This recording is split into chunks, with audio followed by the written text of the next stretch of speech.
Salutacions, saludos, benvinguts, bienvenidos al Sapiens.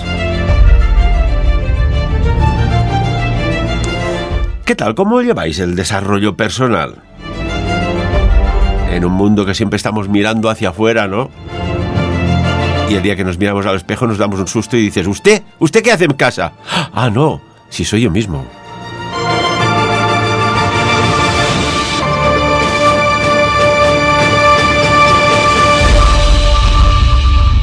Pues tenemos en nuestros estudios a Eduardo Arcila. Lo saludamos. Eduardo, ¿qué tal? Buenos días, buenas tardes, y si nos escuchan por la noche, buenas noches, porque hoy ya no sé qué decir con esto de los diferidos de Internet. Buenos días. Ya está. Muy buenos días. Ahí me gusta. Y también saludamos a Kiko García Fernández. Kiko, ¿qué tal? Buenos días. Muy buenos días a los dos. ¿Qué tal? ¿Cómo estáis? Bueno, y a todos los que estén en casa. Estupendamente. Siempre que hacemos radio, es que la radio tiene algo... Yo que he hecho prensa, he hecho tele y radio, la radio tiene algo mágico. Tiene algo mágico. Es terapéutico. Incluso os podría decir que ha venido gente que estaba de salud un poco pachucha, pero el compromiso era, no, yo voy al programa. Y decir, oye, no sé qué ha pasado aquí dentro, pero me siento estupenda o estupendo. Es la magia. Tenemos que decir que, bueno, Eduardo Arcila me dijo el otro día, cuando le grabé en un vídeo corto muy bueno sobre las propiedades del sol, que, Eduardo, felicidades, y perdona, pero los cortos de Sapiens van así, muy improvisados, pero ya ves cuánta gente te ha visto. Y me comentó, dice, ¿sabes que hay un evento muy interesante en Madrid que reúne a miles de personas sobre temas de desarrollo personal y lo hace, pues, Kiko García? Digo, pues oye, yo conozco mucha gente, pero no lo conozco todo el mundo, yo no soy Dios. Digo, pero si tú me lo recomiendas, Eduardo, hazme el contacto que vamos a hablar con él, porque todo lo que sea desarrollo personal, crecimiento y empoderamiento para este presente tan complejo y el futuro, que creo que aún lo va a ser más, pues bienvenido sea. Y Kiko, cuéntanos, estás trabajando, bueno, tú vienes del mundo de la medicina integrativa, pero estás en un proyecto que se llama Crea tu Huella. Cuéntanos. Pues sí, bueno, Crea tu Huella es un proyectazo. Diría que no es un proyecto, creo que casi cualquier palabra se queda corta. Lo que hacemos es intentar mejorar el mundo y nos hemos juntado muchas personas que ya nos dedicamos a esto de alguna medida, ¿no? Yo me dedico al desarrollo personal desde hace muchos años y me sumo a este proyecto como embajador, como líder de embajadores, como ponente. Intento aportar lo máximo porque me parece que es el proyecto en el que hay que estar en este siglo. Crea tu Huella ha tenido una evolución importante y en los 7 años que lleva con este formato ya hacemos eventos para más de 5.000 personas en presencial y otros 7.000-8.000 en online. La última vez fuimos 13.000 personas en total. Son los eventos más grandes del mundo en habla hispana. En Estados Unidos hay gente como Tony Robbins así que hace cosas de este tamaño, pero en habla hispana no hay nada más grande en el mundo y es desarrollo personal, es intentar mejorar el mundo a través de mejorar a las personas que viven en el mundo. Al final somos la única especie del planeta que impacta medioambientalmente, que impacta a nivel de forma en el planeta, y de nosotros depende lo que hagamos de este planeta y de este mundo. Y Crea tu Huella es un proyecto que lo que permite es a personas como yo, a personas como vosotros, ir de asistentes o ayudar a través de ser embajador y demás a un proyecto que cambia la conciencia de la gente, la eleva, para que seamos capaces de ser mejores personas y en el planeta tengamos un impacto además bueno y positivo, ¿no? Entonces, el proyecto pues empieza por un curso que se llama Tu riqueza eres tú, que es este que vamos a hacer en noviembre, y será del 10 al 12 de noviembre en Madrid. La cosa es que lo que vamos a hacer es, el primer evento se llama Tu riqueza eres tú, es un evento de 3 días por un precio ridículo, y que lo que permite es dar un salto de conciencia a nivel de persona, a nivel de familia, a nivel de impacto social y medioambiental, y además a nivel económico. Entonces, es un evento que hace que muy rápidamente, solo un fin de semana, tu cabeza haga un pequeño clic que permite que ganes un poco más o bastante más, que seas un poco mejor padre o bastante mejor padre, que seas un poco mejor vecino o bastante mejor vecino, y eso te va a permitir que el mundo vaya cambiando hacia donde se merece ir, ¿sabes?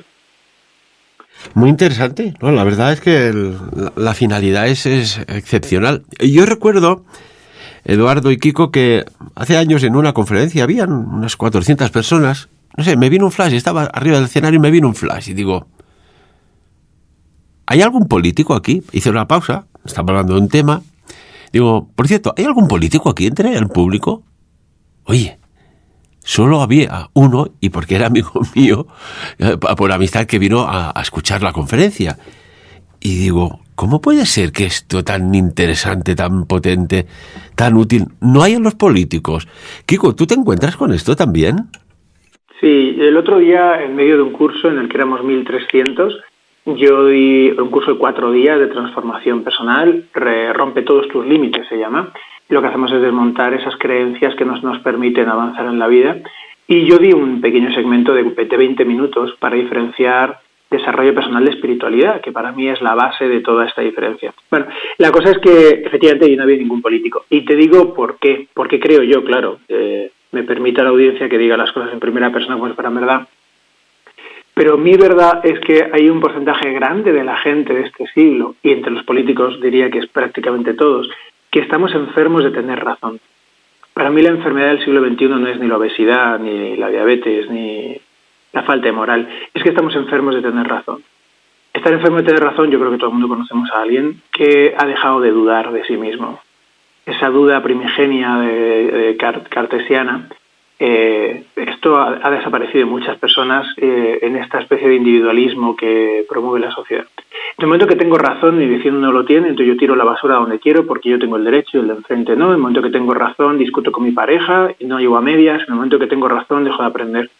Y cuando tengo que sostener una verdad a medias, como se hace en la política siempre, tengo que creérmela, porque si no va a ser imposible sostenerla. Entonces corro el peligro de que me cambien la idea si voy a cualquier evento un poco potente. Así que no se pueden permitir el lujo de hablar fuera de su grupo de amigos, porque cualquiera podría balancear sus cimientos.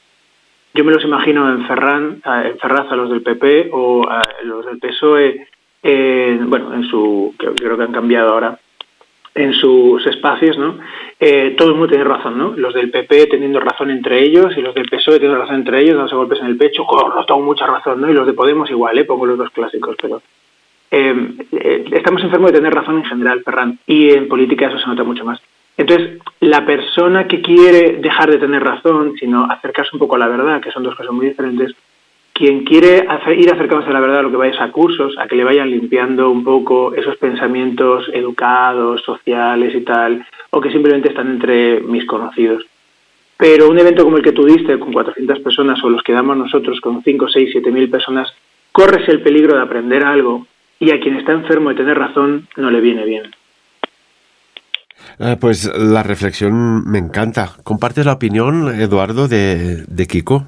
Sí, totalmente. Incluso la razón sirve mucho de excusa para no hacer cambios y quedarnos en el sitio donde nos encontramos, en nuestra zona de confort, que no es zona de confort, es zona de disconfort en realidad. ¿Creéis que, fijaos, porque hay personas que en su campo son líderes, mueven muchas masas, mueven equipos de gran financiación económica? Y por ejemplo, José Mourinho dijo algo así como que no soy el mejor del mundo, pero creo que no hay nadie mejor que yo. Y claro, oyendo esto uno a mí personalmente ya me lo has dicho todo, ¿no? Pero ¿cómo se puede ir así por el mundo aún? Kiko, no. Pues diría que en parte tiene razón, en parte o si simplificamos. Lo que ocurre es que Mourinho está diciendo, por un lado, que no hay nadie mejor que él en el mundo.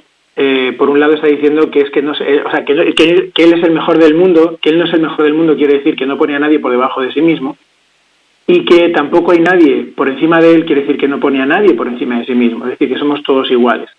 Es una manera demasiado literal, demasiado enrevesada o literaria de hablar, en lugar de hablar de manera literal. Pero es un pensamiento griego de hace muchos años en el que lo que hacemos es darle un poco le damos un poco de lisonja al pensamiento. Efectivamente somos todos iguales, es decir, yo soy el mejor yo del mundo y jamás podría ser Ferran. A mí me pones delante de una audiencia y soy capaz de hablar, y sin embargo tengo muchos amigos que tartamudearían, y sin embargo ese mismo amigo mío es capaz de meter 3 goles en un partido y yo no le doy una patada ni un bote.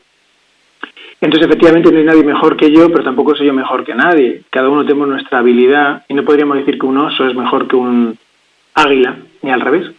Entonces, esa sensación no es tanto de la que yo estaba hablando, de problemas de tener razón, sino porque eso simplemente es enrevesar y enrevesar, eso es ego. Eso es, mira qué bonito te lo digo porque soy muy inteligente. No es esto tanto.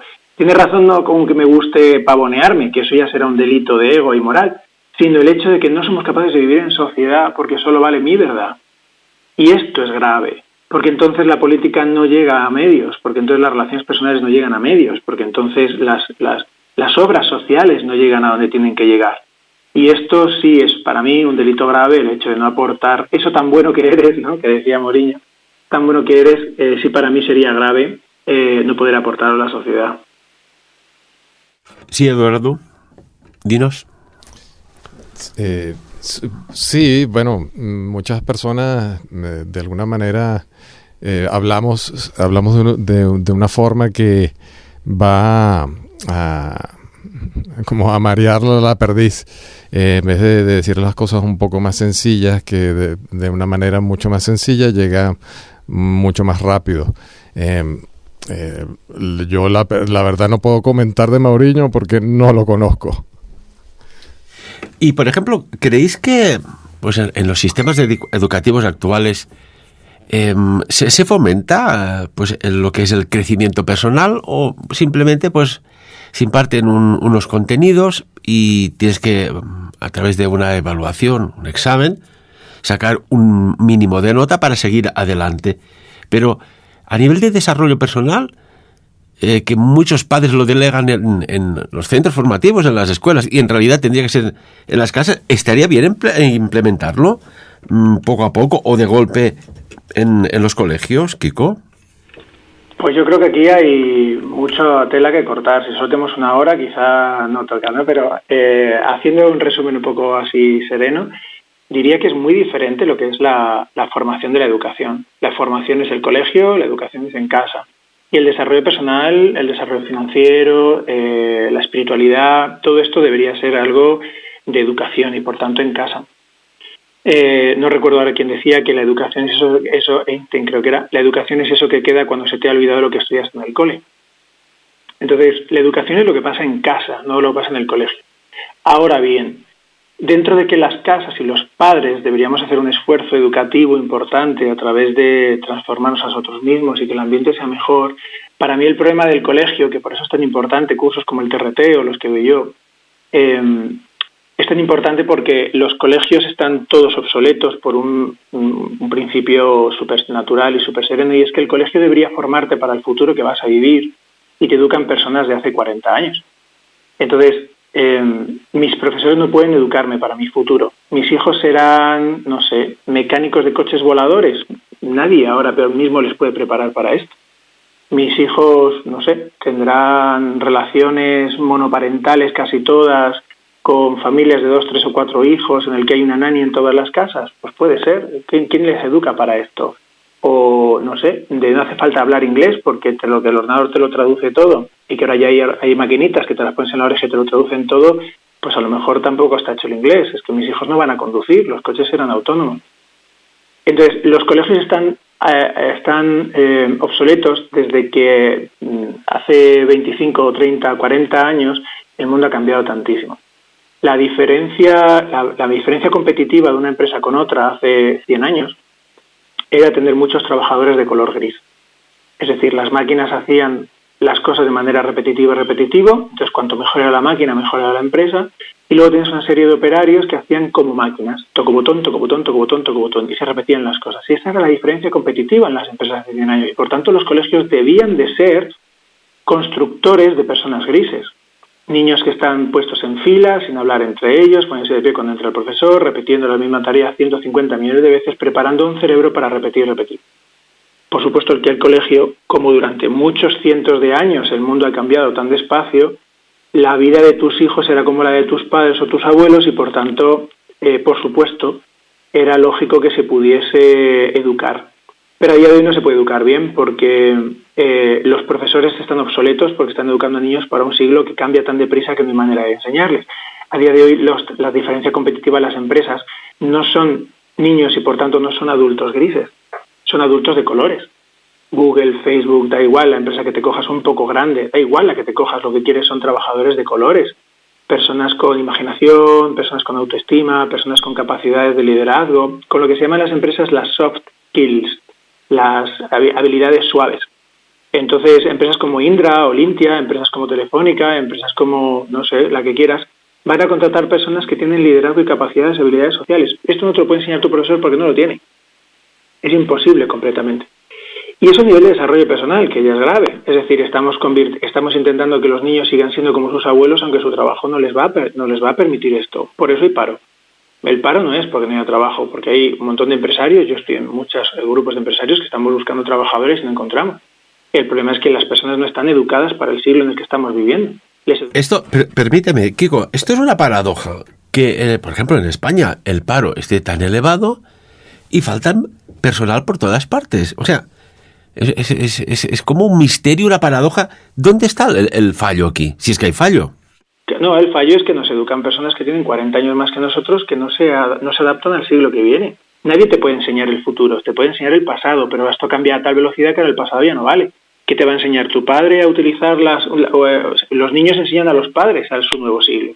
Antiguamente los padres enseñaban a los hijos enseñan a utilizar el ordenador, enseñan a los padres a sacarse el DNI electrónico. Los hijos con 11 o 12 años son capaces de sacar gasolina de un surtidor que el padre no entiende, cuando el niño no tiene edad ni para conducir. El mundo está cambiando muy deprisa. Ahora es el padre el que tiene que hacer el esfuerzo de adaptarse al nuevo siglo para que poder enseñarle algo a su hijo. Entiende que yo le estoy resolviendo la papeleta a montones de amigos míos a nivel tecnológico, a nivel financiero. No entienden estos cambios muchos de mis amigos les han explicado a sus padres cómo funcionan las finanzas, pero a día de hoy las finanzas ya no son eso, ni muchísimo menos. Y las finanzas, además, depende de quién te las haya enseñado. O sea, si tus finanzas te las ha enseñado Warren Buffett porque eres su hijo, di conmigo que te irá bien. Pero si las finanzas te las enseña un señor que gana 1.000 euros, di conmigo que ganarán 1.000 euros. O sea, al final el problema es lo que yo llamo concretas. Perdonadme que me vaya a mi manera de hablar. Pero lo que hacemos cada uno en su casa son concretas. Concretas es que como tu madre dice concretas, tú dices concretas. Viste, si vos fueras argentino, Ferran, si vos fueras argentino, hablarías como hablar. Tú no hablarías como hablas si fueras argentino, pero no porque hayas ido a un colegio argentino a aprender argentino, ¿verdad, boludo? Sino porque tu papá habla argentino y vos imitás. Pero si fuera de Sevilla, no sé, si tú fueras de Sevilla, de algún barrio de Sevilla, de Morón, por ejemplo, tú fueras de Morón, ¿tú cómo hablarías, Fran? Tú hablarías como hablan tus padres, ¿no? Claro, no hablarías como hablan tus padres, porque claro, al final tú lo que haces es imitar a tus padres. El problema es que si tu padre gana 1.000 euros, ganas 1.000 euros. Hay muy poca gente que sea capaz de dar ese salto, muy poca gente. Y sin embargo en España el 54% de los millonarios se han hecho a sí mismos, no son hijos de su padre. Pero claro, es que es un porcentaje de gente muy pequeña. El 54% de los millonarios se han hecho a sí mismos, pero la verdad es que millonarios no hay tantos. ¿Por qué? Pues porque no salimos de la educación de nuestros padres y de nuestro colegio. Estamos sometidos a nuestra educación hasta que elegimos dar ese salto. Por eso es tan importantísimo elegir otro tipo de padre. Es decir, tú tienes una economía muy parecida a la de tus padres probablemente. Eso pasa en el 85-90% de los casos. Que si tu padre vivía en un piso, tú vives en un piso, tu padre vivía en un chalet, tú vives en un chalet. Porque es a lo que estás acostumbrado. Por eso se dice en psicología que siempre buscamos en la pareja a un padre o a una madre. Porque buscamos aquello con lo que estamos acostumbrados a ser. O sea, yo sé que si yo le grito a mis hijos, ellos cuando sean mayores aguantarán gritos en la pareja. Porque al que no le han gritado nunca no tolera que le griten. Entonces conformamos la vida de nuestros adultos a través de configurar la vida de nuestros hijos. Y esto pasa en el colegio, igual que en casa. Exactamente igual que en casa. ¿Tú crees que un niño que le han educado con una regla en las manos y que le han educado con castigos contra la pared no es mucho más obediente en una empresa? Claro que sí. Y ahora cuando conseguimos que los niños sean unos niños con más libertad y con más tal, no los sabemos educar. Claro, porque como a mí no me educaron en esa libertad, no se la puedo enseñar a mis hijos. Simplemente se la he dado, pero no sé educarle ahí. Entonces el problema es que nuestros padres nos educaron para un siglo que ya no existe, nuestros colegios nos siguen educando para un siglo que ya no existe, y esto va a ser tremendamente complicado de resolver si los papás no hacemos educación. Si no, nuestros hijos ahora seguirán haciendo concretas. Diciendo concretas como decía la abuela, como la bisabuela dice concretas, la abuela dice concretas, la madre dice concretas, la hija dice concretas, todos ganando 850 euros y encima muy orgullosos porque llevo 10 años en una empresa y parece que el objetivo es estar muchos años en la misma empresa, aunque sea el mismo sueldo, en lugar de cambiar de empresa. Si hace falta cada 15 minutos, para acabar teniendo el sueldo que me merezco. La mayor parte de la gente, Ferran, en España está ganando un sueldo que no se merece, haciendo un trabajo que no le gusta, en lugar de hacer un cambio en su vida. Pero es que no le enseñaron a cambiar. Le enseñaron que la vida iba de seguridad, no de disfrutar y de vivir. Le enseñaron que la vida era que no te despidan, en lugar de buscar un trabajo que te encante. Le dijeron que ellos valen lo que les ponga sueldo su jefe, en lugar de poner ellos un precio para sí mismos. Por eso tantísima gente no sabe cobrar. Totalmente de acuerdo, Kiko. Y, por ejemplo, ya que hablamos un poco de los jóvenes, recientemente leí un estudio de la OMS, de la Organización Mundial de la Salud, que hacía referencia a la juventud, a los jóvenes.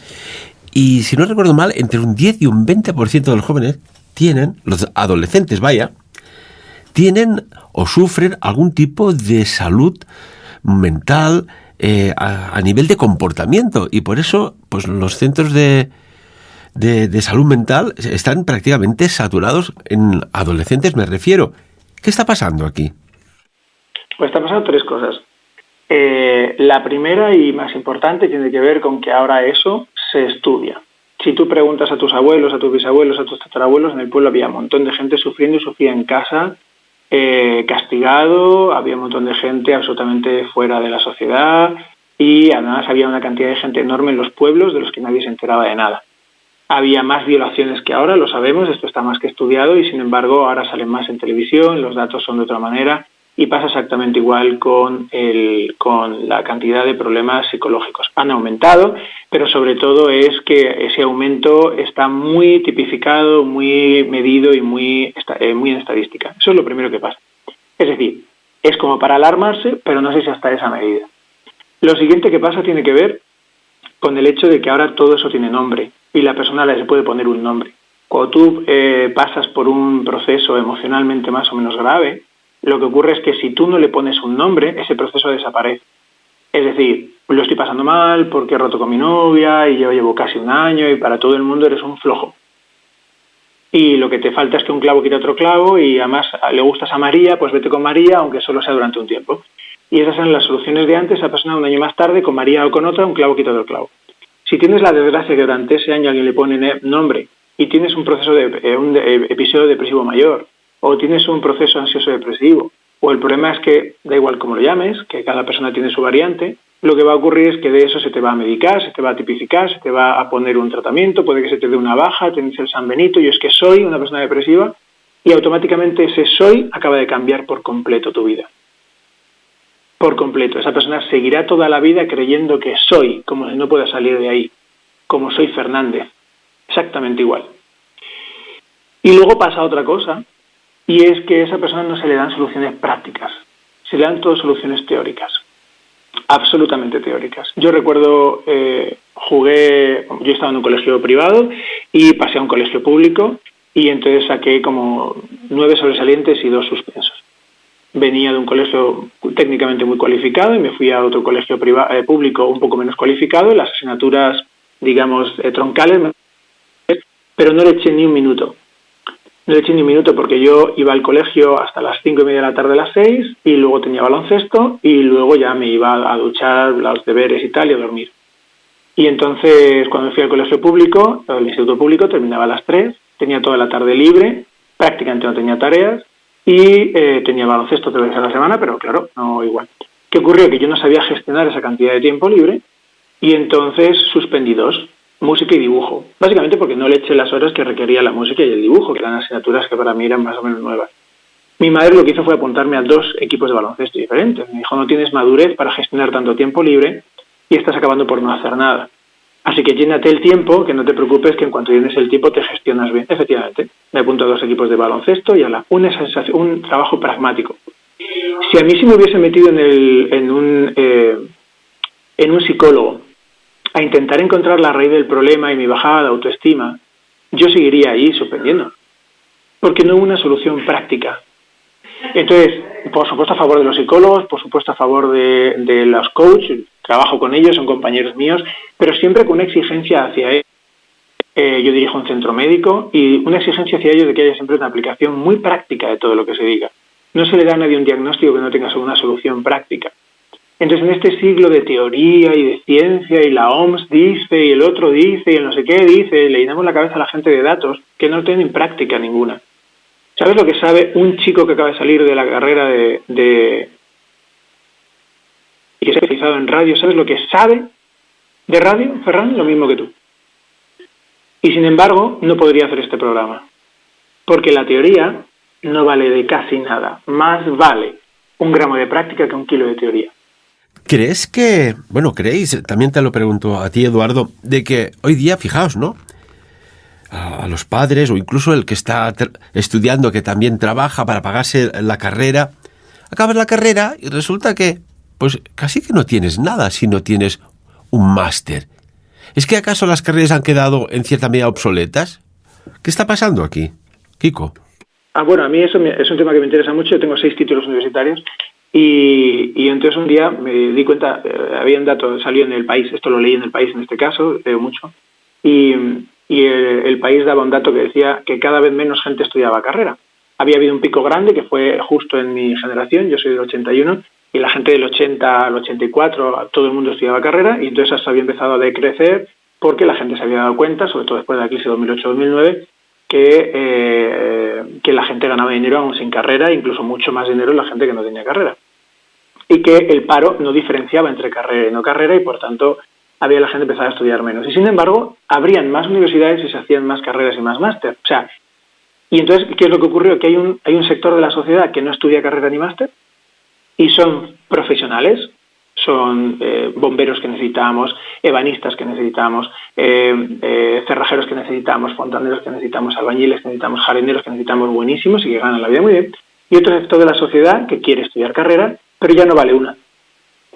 Entonces ahora está el que no tiene carrera y está el que tiene carrera y 4 máster. Entonces, si eres un académico, hemos pasado a ser como el cursillista antiguo. ¿Tú te acuerdas de aquella situación de que estaba opositando? Entonces opositaba, no le salía, pero opositaba, y se pegaba 18 o 20 años opositando y viviendo en casa de sus padres. El opositor antiguo, que este ya no existe tampoco, pero el opositor antiguo también estaba ahí. Pues es igual. Es gente que estudia como para ser notario sin tener al final una carrera de notario. Simplemente estudian para acabar dedicándose a otra cosa. Es una lástima, pero muchos de mis amigos están así. Yo ya te digo, he estudiado en varias universidades por varios sitios de Europa y no tengo... y no valgo más que mucha gente de mi año, ni gano más dinero de esta profesión, me refiero que mucha gente de mi año, porque ellos tengan un proceso de formación profesional. Es que ahora mismo se ha estratificado mucho. Lo que ocurre es esto, que ha habido 2 estratos. Sí, Eduardo, ¿qué opinas sobre esto? Sí, yo pienso que se ha generado como una especie de marketing, de mercadeo con lo que respecta a la educación, y pues se ha generado unos subproductos. Entonces, antiguamente con una carrera universitaria tenías, y pues la diversificación hoy día pues es el máster. Pero una cosa muy importante que ha dicho Kiko es que yo, por ejemplo, tengo carrera universitaria, máster, he estudiado muchísimo y he visto de personas que han estudiado mucho menos que yo y han obtenido resultados en muchas áreas del conocimiento y de la vida superiores a las mías. Entonces, a mí me pone todo esto ya, y por eso conozco a Kiko, a mí me pone ya mucho de esto en la vigilia y en tela de juicio, la educación formal y las universidades y la escuela. A ver si resulta que al final estaremos en una verdadera Matrix en la cual hay un sistema que funciona y unos pocos se dan cuenta de cómo funciona el sistema de mal y se posicionan al otro lado para tener pues una cierta libertad, criterio de decisión. Porque si no hay tantas contradicciones, fijaos, máximo de velocidad de las carreteras, la autovía o la autopista, 120. Oiga, pero estáis vendiendo coches que cogen 240. Vale, si fumar no. El producto que lleva el tabaco provoca cáncer y lo pone en las cajetillas, se permite vender tabaco que provoca patologías. Está en la cajetilla, hay estudios. Si no se puede insultar por la calle ni violar, ¿por qué permitís que echen continuamente películas en horas punta, que lo ven niños y mayores y de mediana edad, con agresiones sexuales y violencia continuamente? Oiga, aquí hay algo, Kiko, que no acaba de cuadrar, ¿verdad? Sí, no acaba de cuadrar por esto que te decía, de que esta libertad en la que vivimos no la hemos vivido nosotros y no se la podemos enseñar a nuestros hijos. Básicamente es esto el problema. O sea, a ti no te ponían estas películas, entonces no has tenido la libertad de verlas a esa edad. ¿Tú cómo le regulas a tu hijo ver YouTube? Si tú no has tenido YouTube de pequeño, nadie te enseñó a regular cuánto tiempo y cuánto no, y de qué manera, y qué sensación te producía a ti con 15 años. Yo sé a qué edad se puede empezar a beber alcohol, porque yo empecé a beber alcohol a una edad y sé cómo me sentaba y sé cómo me sentaba la siguiente. Yo sé a qué edad es demasiado pronto para empezar con chicas a determinados niveles, porque yo lo viví y sé cuándo es pronto, pero yo todo lo que no viví a determinada edad no lo sé. Entonces el problema es que estamos educando de una manera que no hemos vivido nosotros, y pasa igual con la televisión. Estamos los que regentan las televisiones, están poniendo cosas en televisión básicamente por ganar dinero, que es lo que les enseñaron sus padres, pero no hay un aporte social. En la televisión no hay aporte social. Por eso es tan importante este evento de Crea tu Huella, los que hago yo, porque eso es tan importante, porque tiene que generar un cambio social, tiene que haber un cambio de paradigma social en el que uno se levanta por la mañana para pensar qué aporto y no qué narices voy a cobrar de lo que me paguen por lo que me digan mis jefes. Y eso tiene que ver con cómo nos tomamos la vida. Fíjate, tú vas de camino al trabajo, Ferran, y tú puedes llevar 50.000 maneras de hacerlo. Hay 8.000 millones de habitantes en el mundo, pues hay 8.000 millones de maneras de ir al trabajo, ¿vale? Pero, grosso modo hay dos. Una primera que sería, te llama alguien por el teléfono y le coges el teléfono y dices, pues mira aquí, hay un atasco, vaya tela, macho, con los atascos que me van a tirar el tiempo, qué horror, qué desastre. ¡Fua! Y encima ve este trabajo, macho, que es que voy a llegar a aguantar al jefe, una mierda. Wey. Y tú puedes llevar ese tipo de actitud. O te puede llamar tu amigo y decirte, ¿qué haces? Pues mira, hay un montón de tráfico aquí yendo al trabajo. Y entonces, como no puedo mover el coche, estoy aprovechando para escuchar un poco de música.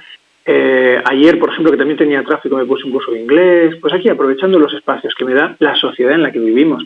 Y tengo un montón de gente alrededor que está aquí parada también. Espero que también estén aprovechando, que no ninguno se haya enfadado mucho. ¿Y dónde vas? Pues ya sabes que yo trabajo en un sitio que trabajo en una tienda de comida de animales. Entonces ayudo a la gente a elegir la comida mejor para sus animales, les escucho, intento ayudar para cuidar a sus animales más. Es decir, hay un aporte social, hay una gana de vivir en comunidad. Pero en general esto ya no pasa, vivimos entre enemigos. Y entonces la película que tú me estás hablando es una película en la que simplemente el de Telecinco quiere más cuota de mercado que la de Antena 3. No es que Telecinco quiera aportar más a la sociedad que Antena 3. A nosotros nos parece mal porque el modelo ha muerto. Pero aunque el modelo ha muerto, hasta que no haya suficiente gente que deje de utilizar el modelo porque hagan un cambio de sociedad mentalmente, hagan un clic completamente diferente, lo que va a ocurrir, Ferran, es que vamos a seguir viendo las mismas películas en la tele. Yo no sé ni cuánta cuota de mercado tiene eso. No tendrá casi ninguna ya, porque es que es desesperante. Yo no tengo ni puesto los canales en mi televisión, para ser sincero con vosotros, pero me parece demencial que ese cambio no exista. Entonces ese cambio de conciencia, cada uno lo llama de una manera. A mí me gusta mi manera de llamarle, que además tiene que ver bastante con este programa en el que estamos. Yo digo que mi trabajo en el mundo, me levanto por la mañana para, con una sonrisa, intentar cambiar a tantos Homo sapiens como yo pueda. Y lo que intento es conseguir que el Homo sapiens sapiens pase a ser lo que yo llamo un Homo sapiens consciente. Intentar que de alguna manera ese Homo sapiens que simplemente sabe y tiene razón pase a ser un Homo sapiens consciente de su ambiente. Yo sigo sin entender la gente que no recicla, no es consciente de su ambiente, de que hay una isla casi 3 veces el tamaño de Francia surcando los mares de plástico. Esto, Kiko, mira, lo he dicho montones de veces y gracias que lo saques aquí sobre este debate. Tanto contra el plástico. Oiga, el plástico no es culpable de nada. Es la mano, la persona o el incivilizado o incivilizada que no gestiona bien el plástico, que lo tira al suelo, que va por el monte y lo tira. Yo que hago muchos baños de bosque, estoy a veces cansado de recoger cosas que no... Es casi imposible que estén allí, de residuos humanos. Oiga, ¿se ha bebido una lata de refresco? Guárdesela, que no habrá muy lejos una papelera. Encuentras de todo. O sea, el problema no es el problema que nos venden, que es el problema somos, en definitiva, nosotros. Siempre el ser humano es el único que tiene la trascendencia. El resto de los animales no son tan trascendentes. Es decir, que un águila haga un nido un poco más arriba, un poco más abajo, no trasciende nada que nosotros hagamos un puente que junta dos islas y que podría juntar dos especies de plantas, de bichos, de insectos, de animales rastreros, ¿no? Que se podrían cambiar de una isla a la otra. Y nosotros sí podemos hacer esto. Nosotros podemos llevar en un barco una especie invasora de un punto al otro. Somos nosotros los que tenemos que ser conscientes. El resto de animales no hace falta que lo sean. Nos valemos nosotros. Pero no lo hacemos, Ferran. Estamos muy lejos de esto. Pero fíjate el cambio de paradigma que nosotros proponemos, que no es ni el que tú propones, es el siguiente. Porque a ti te han educado y tú todavía no has ido a nuestros cursos y entonces todavía no sabes este cambio que estamos ofreciendo. El cambio de paradigma no es ni tan siquiera, es que fíjate, el otro tira cosas. Eso es un paradigma que para mí ya está anticuado, no porque sea malo, es buenísimo, es buenísimo. Es un paradigma intermedio precioso y además habla mucho de tu buena moral y de tu buena gana de hacer. En el siguiente paradigma, en el que todos somos iguales, lo que ocurre es, fíjate que le habrá pasado a esta persona para dejarse aquí esto. ¿Cómo de despistado estaría? Simplemente se le habrá caído y ya está. Qué bueno que haya pasado yo por aquí para poder recogerlo. Espero que si se me cae a mí algo y no me di cuenta, alguien venga por detrás y lo recoja. Es un cambio de paradigma en el que los seres humanos simplemente lo que hacemos es tener un pensamiento positivo, bonito y aportar. Si la cosa no es el otro se ha equivocado, ahí sigues viviendo entre enemigos. Hay que vivir entre amigos. Y tienes razón. Recordemos cuando hubo la pandemia, que hubo algún problema de recogida de basuras por las calles y así, y salieron un grupo de niños, no recuerdo qué ciudad, recogiendo pues las basuras, los plásticos que había por la calle, ¿no? Y solo salió un momento en las noticias, pero ya no salió más. Dices, caray, aprovechate esto para mostrar ejemplo, ¿no? Porque a veces falta ejemplos de motivación. Y Eduardo, te voy a preguntar, antes hablábamos de Matrix, y después también a ti, Kiko. Cuando Morfeo en Matrix dice que eres un esclavo, Neo, como todos los demás, naciste en la esclavitud, en una prisión que no puedes probar, ver o tocar. Una prisión para tu mente. ¿Creéis que nuestra mente está en una prisión a día de hoy o no, Eduardo? Sí, definitivamente. Desde muy pequeño, desde la concepción, luego desde la gestación, luego desde la infancia, nos están programando, nos están instalando aplicaciones que después van a correr de modo automático. Entonces, y luego todo esto desde un ambiente sociocultural que le da mucho énfasis e importancia a lo material, ver para creer, pues estamos cada vez más aislados y sin menos fuerza y con mucho menos poder, porque vemos que todo es limitado. En cambio, este nuevo paradigma que nos muestra que lo que realmente es importante es lo no tangible, lo que no se ve. Por ejemplo, en este caso más concreto, las creencias, la imagen que tenemos de nosotros mismos, pues, y que eso se pueda cambiar, transformar, pues eso sí llega a ser liberador. ¿Sí, Kiko? Sí, es exactamente como dice Eduardo, no puedo estar más de acuerdo. Yo lo que intento siempre en este aspecto, en este ambiente, que justo es mi expertise, es intentar darle luz a lo que estamos diciendo con esto que no se ve. Porque parece que cuando hablas de lo que no se ve te estás metiendo en religión o te estás metiendo en hadas y duendes. No. En neurociencia, yo tengo un máster muy importante en esto, hablando de los másteres de antes, que valen o no valen, ¿no? Pero lo que ocurre es que está más que demostrado que el cerebro prácticamente solo nos da el 1% de lo que existe en la realidad. Es decir, ¿tú cuántos carteles de se vende casa has visto esta semana? Pues si no estás buscando casa, Ferran, no has visto ningún cartel de se vende casa. ¿Cuántas tiendas de motos? Pues si no eres de motos, no has visto ninguna. ¿Cuántas embarazadas has visto? Pues si tu mujer no está embarazada, no has visto ninguna. Totalmente de acuerdo. Porque el cerebro solamente te da el 1% de la realidad y es el 1% que él elige según sus convicciones. Convicciones que no elegiste tú, las eligieron tus padres. Entonces, de la realidad solo ves el 1% y el otro 99% es la realidad. Porque ¿qué es el 100%? Lo que es real, pero tú no puedes verla. Entonces, si yo te doy los mismos datos que a mí, los mismos datos que yo tengo, tú y yo vamos a opinar igual. O sea, 2 más 3 más 4 más 8 más... y pongo 100 datos encima de la mesa. Yo te doy la cuenta.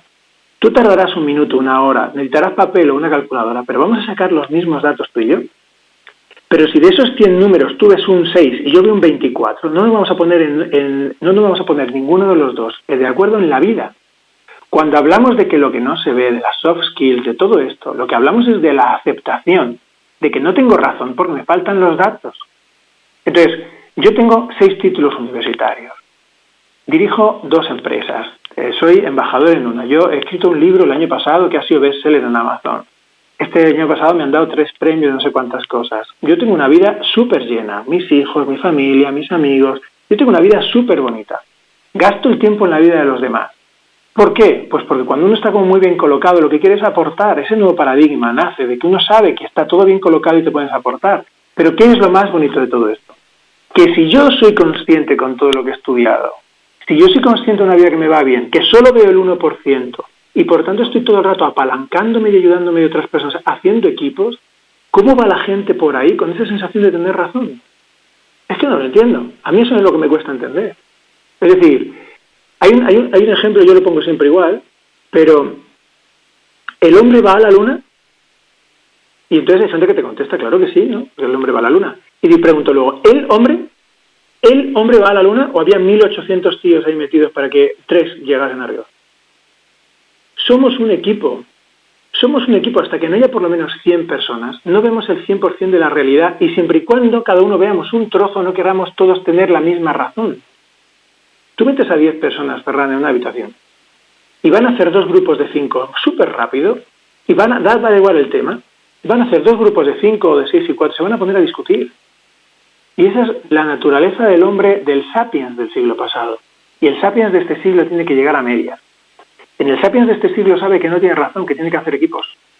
Y ese es el problema del máster también, ¿no? Que como hay tantísimas maneras de ver el mundo, hace falta hacer un máster de cada una de ellas, cuando realmente lo que haría falta son soft skills, no carreras, sino esas herramientas suaves, esas habilidades suaves en las que nos ponemos a medias, ¿no? Oye, pues mira, yo he estudiado arquitectura, pues yo también. Pero yo soy hijo de albañil, pues yo no. Pues mira, yo sé esto de MASE, pues mira, mi padre era agrónomo, yo lo que sé es del suelo. Pues mira, 2 arquitectos con los mismos estudios, pero con un bagaje previo diferente, llegan a conclusiones distintas y las ponen encima de la mesa, no discuten. Por eso la Unión Europea, por eso la Unión del Cono Sur, por eso la Unión Asiática, por eso intentar unirnos con los americanos, por eso esto tiene que ser así. Por eso los Estados Unidos mueven el mundo, porque ellos ya hicieron equipo hace un montón de años. Lo único que hay que hacer son equipos y es muy fácil de entender.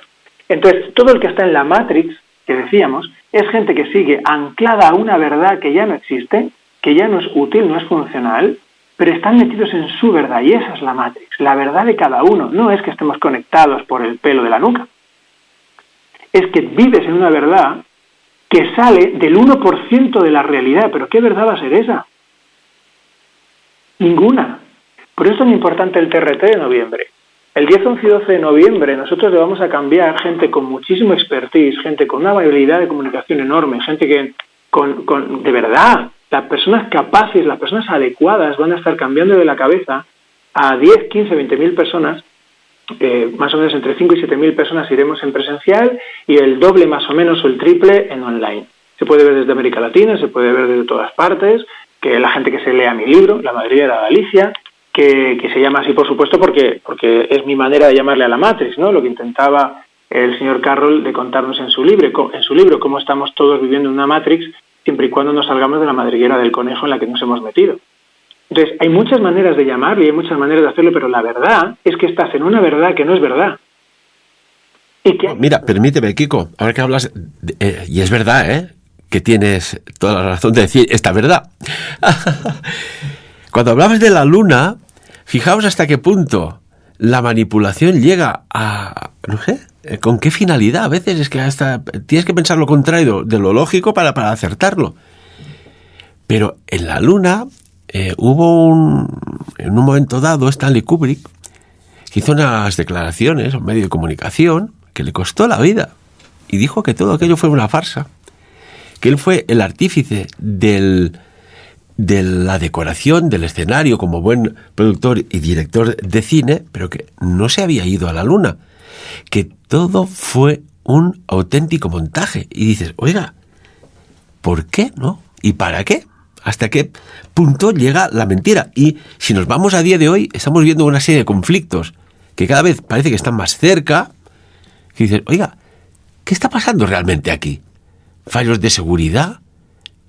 ¿Mejor sistema de inteligencia al mundo y no detectas un asalto a esta escala por un bando rival, por decirlo de alguna manera? ¿Qué está pasando aquí? ¿Dónde está la verdad? Esto es complejo, ¿no, Kiko? No es complejo, que va. Es que tenemos una sensación ególatra de que los seres humanos cometen pocos errores, y que va. Es decir, el asalto a la Casa Blanca con un señor con cuernos vestido de bisonte, el otro cuánto, tiene que ver con que el mejor aparato del mundo, solo está funcionando de noche. Durante el día hay un señor en la puerta. Y ese señor en la puerta solo ve el 1%.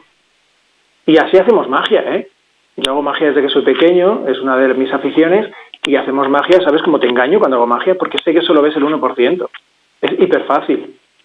Entonces, cuando se casaron los reyes aquí en España, los actuales reyes, cuando se casaron en Madrid, un coronel del ejército jubilado, con una pistola con balas, sin balas, se metió en la iglesia. Con su traje de general, se le iba a andar, entró hasta adentro y le dejaron pasar 4, 5, 6, 7 guardias. Y entonces cuando entró, salió para afuera y fue haciendo el cambio de guardia de todo el mundo. Dijo, ¿está usted, sacó a todo el mundo y dijo, usted no puede dejar pasar a alguien armado aquí? ¿Es usted general? Y dice, jubilado. Y además usted no me conoce, podría ser un paisano que se ha comprado un traje. Usted no me conoce, no puede pasar nadie que esté armado. Y cambió a todos los guardias y con esa misión de hacerles entender que es que el ser humano es así de mediocre. Pero vivimos una sensación de tener razón, Ferran, que no nos damos cuenta de que somos nosotros los que somos el problema. Nuestra egolatría nos hace ver que tenemos la cuenta. Pues yo trato montones de familias en consulta y cuando él me viene con los problemas le hago entender su parte de culpa y va a casa a pedir perdón, entonces viene la mujer a decirme gracias por hacerle entender que mi marido tenía la culpa, entonces le hago entender a ella su culpa y entonces se arregla el matrimonio. Pero el problema es que como tenemos la sensación de tener razón, estamos todo el día tortas. Entonces, no, claro, es que fíjate, es que Stanley Kubrick dijo, es que a lo mejor eso también es mentira, y es mentira, y te has creído ese trozo en lugar del trozo contrario. Mejor sí que hemos ido a la luna, y tú te has creído una de las verdades, que es que Kubrick dijo eso, y el otro le cree la verdad contraria, que dice que es que no. Bueno, yo vi el vídeo, ¿eh? En un momento dado pude ver el vídeo y es alucinante. Es alucinante como cuando Armstrong baja de la escalera, que ya para empezar dices, oye, ¿quién había afuera filmándolo, no? Esto para empezar. O estaba muy bien encajada la cámara. Pero hubo un momento que se descolgaron unos focos de iluminación, ¡plas! Y allí quedó plasmado. Pero bueno, una cosita, que nos quedan pocos minutos, Kiko y Eduardo, y estamos ante un cambio quizás de paradigma o algo va a pasar. ¿Qué opináis del impacto de las inteligencias artificiales? A mí me da la sensación que es como cuando debía venir la revolución industrial. Uy, las máquinas nos quitarán los lugares de trabajo, ya verás tú, esto se va a acabar. Incluso hay un catedrático del MIT, Daron Acemoglu, que hace referencia, ¿no? a esto, ¿no? Oiga, esta nueva industria, ¿qué va a suponer? ¿Qué quiere que nos sintamos? ¿Más útiles, menos útiles, potentes? ¿Se va a regular esto? ¿Cómo veis esta temática? Kiko. Pues mira, yo me llevo las palabras, para empezar, las palabras de Marc Vidal, que es un periodista que admiro, me gusta muchísimo. Dice, cuando las máquinas fueron más fuertes que nosotros, nos encantó porque nos quitaban esfuerzos con la espalda y esfuerzos con las piernas. Cuando las máquinas fueron más rápidas que nosotros, nos encantó porque nos permitían ir de un lado al otro más rápidamente y quitarnos días y días y días de transporte. Pero como nuestro ego está en lo listos que somos, cuando las máquinas van a ser más listas que nosotros nos jode. Y tiene toda la razón Marc en esto. Yo creo que va a pasar como con todo el resto de las industrias.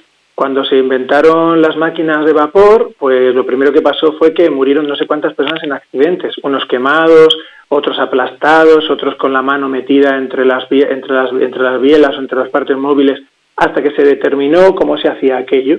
Y cuando fueron más rápidas que nosotros las máquinas, exactamente igual, hubo un montón de atropellos, un montón de personas que se quedaron, tuvieron, problemas de salud por el humo, porque no sabían que ese humo era malo, jugaban con él y entonces se le metían los pulmones y tuvieron problemas físicos. Es decir, por supuesto que va a haber errores con la inteligencia artificial, pero no creer que no va a haber errores vuelve a hablar de nuestro ego, de que no nos equivocamos. La realidad es que la primera vez que montaste en coche, te salió mal, Ferran.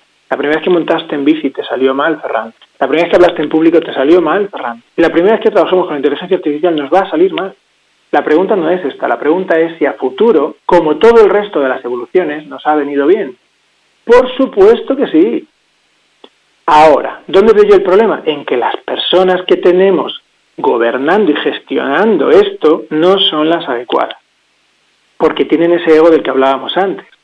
Para el nuevo siglo hacia el que nos movemos, el problema vuelve a no ser la inteligencia artificial, vuelven a ser los seres humanos que no son sapiens conscientes, es decir, los seres humanos que no están pensando en el grupo, en el ambiente y en generar equipos, sino en tener la razón, llevarse el voto o llevarse el dinero al bolsillo, y eso no va a funcionar mañana.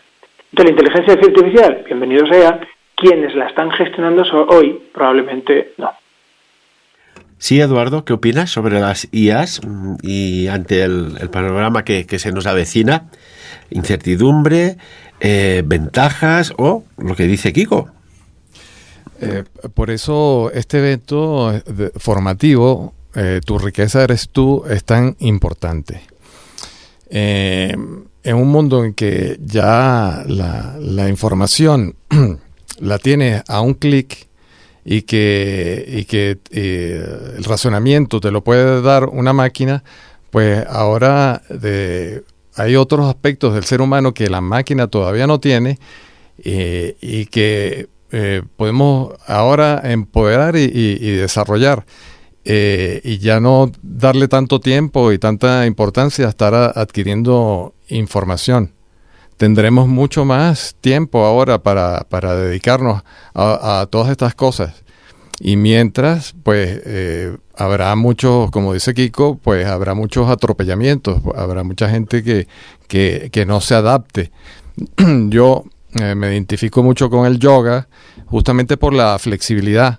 Hay que adaptarse al cambio. Adaptarse al cambio es vital, es fundamental.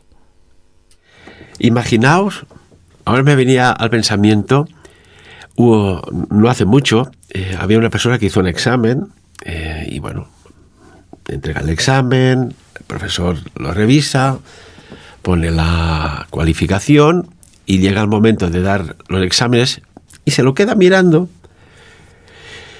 Aquel examen, había un examen que era impecable, perfecto. Incluso pensaba que era mejor que si lo hubiese hecho el propio profesor. Y sospechó que estaba tan bien hecho, aunque no había síntomas de copiar, que dudó.